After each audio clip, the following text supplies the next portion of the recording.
Introduction to tennis. A brief overview of the sport. What is tennis? Tennis is a racket sport played either individually against a single opponent or between two teams of two players each, singles or doubles. Each player uses a racket strung with cord to strike a hollow rubber ball covered with felt over or around a net and into the opponent's court. The objective of the game is to maneuver the ball in such a way that the opponent is unable to make a valid return. When a player fails to return the ball successfully, the opponent scores a point. History of tennis.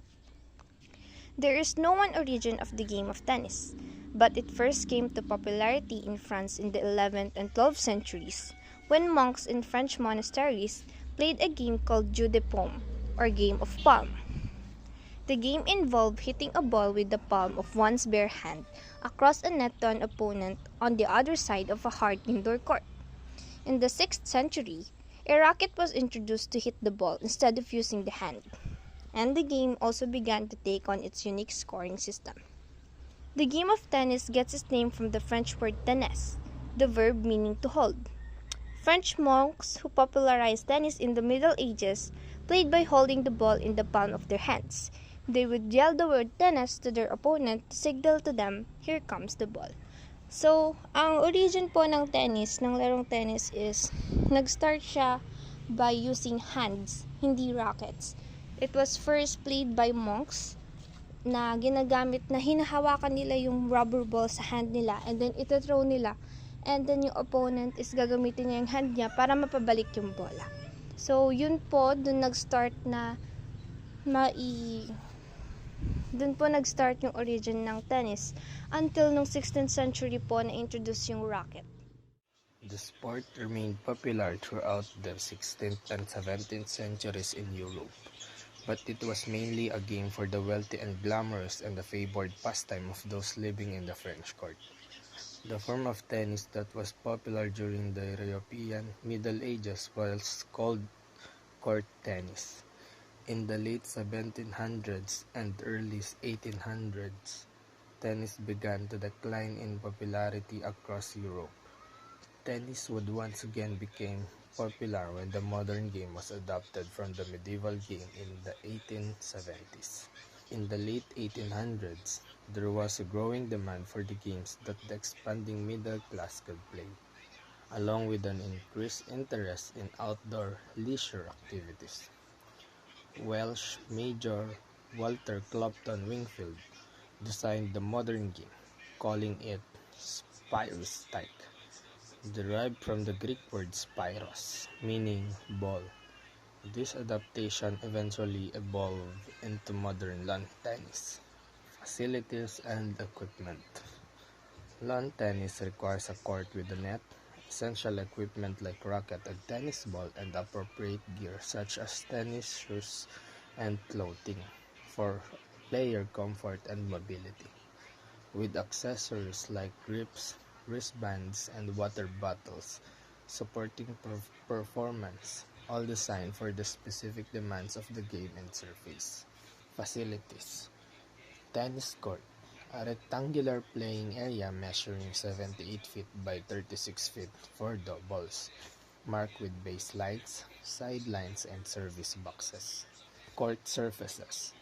Common surfaces include grass courts, clay courts, and hard courts, made of asphalt or concrete. Net. Positioned at the center of the court and supported by posts at the regulation height. Equipment: racket, used by the player to strike the ball. Tennis ball, a hollow rubber ball covered with felt.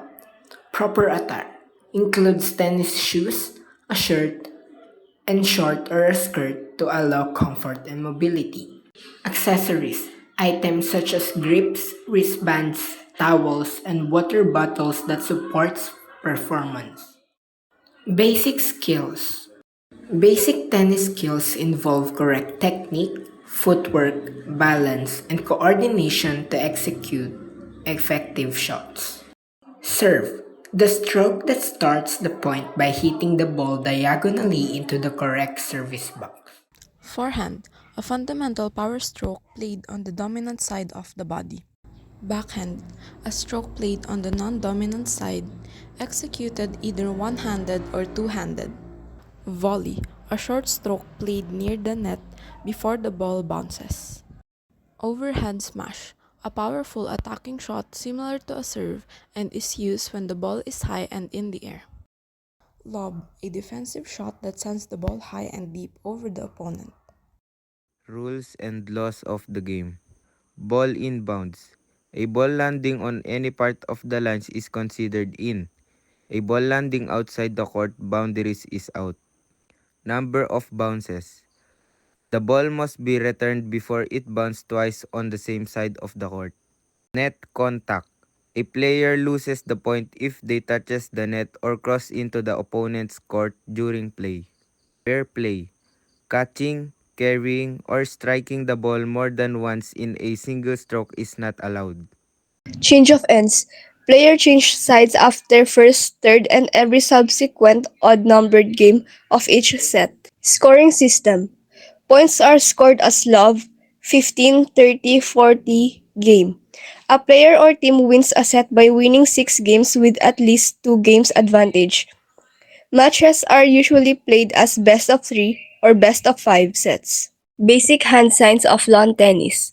Hand signals in lawn tennis are used primarily in doubles play to communicate strategies such as serve direction and net movement between partners without alerting the opponents. Close fist.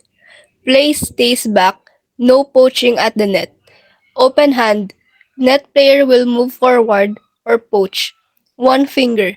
Serve to the receiver's forehand side. Two fingers. Serve to the receiver's backhand side. Thumb up. Okay or agreed planned. Hand behind the back. Used to hide the signals from opponents. Common terminologies. Ace, a serve that the opponent cannot touch. Advantage or add. The point is scored after the use. All, an, even score. Alley, the area between the singles and double sidelines. Approach shot, a shot played while moving toward the net. Backcourt, the area near the baseline. Backhand, a stroke played on the non-dominant side of the body. Baseline, the back boundary line of the court.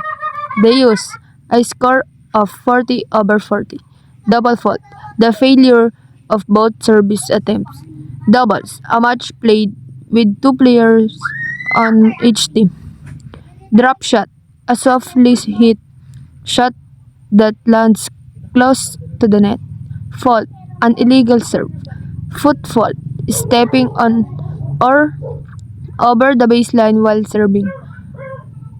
Forehand, a stroke played on the dominant side of the body. Game, a unit of scoring one by securing at least 4 points with a 2-point advantage. Ground stroke, a stroke played after the ball has bounced. Let, a point replayed due to interference or a net serve. Lob, a high shot hit over an opponent's head. Love, a score of 0. Match, the entire contest between players or teams. Out, a ball landing outside the boundary lines. Overhead, a shot struck above the head. Point, the smallest unit of scoring.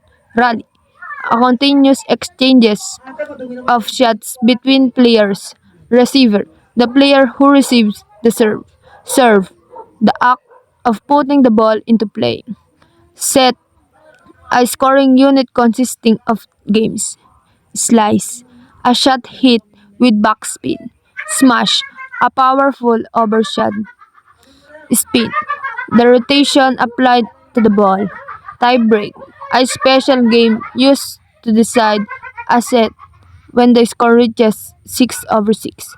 Topspin, forward rotation applied to the ball. Volley, a shot hit before the ball touches the ground. Ay, pataka! Basket audio.